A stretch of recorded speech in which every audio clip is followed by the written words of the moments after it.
Airbnb actually started in the housing crisis, and it started in this one, in San Francisco.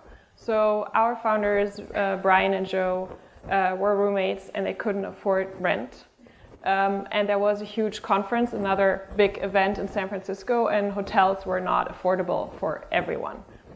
So they came up with their own clever idea and were able to post a blog to host 3 strangers on air mattresses, air beds, in their living room, just to make 1 month of rent for during one weekend.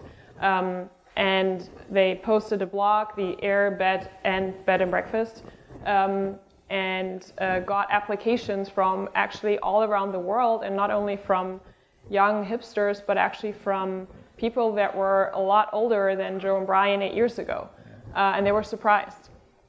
So they kind of tapped into something during the crisis, economic crisis, housing crisis, and they realized it works for both sides. It works for hosts who are trying to make ends meet, who are trying to pay their bill, who are trying to pay their rent, but it also works for travelers who can't always afford hotels with surge pricing during big events. And this combination worked, and then slowly they rolled this out globally through other events. So actually, Airbnb, I think, is here because of the housing crisis. And now we're actually looking, as we've grown, we're looking to try to understand our portfolio better. On Airbnb, you can rent a lot of rooms and shared spaces, but you can also rent entire apartments. How many listings does a host have?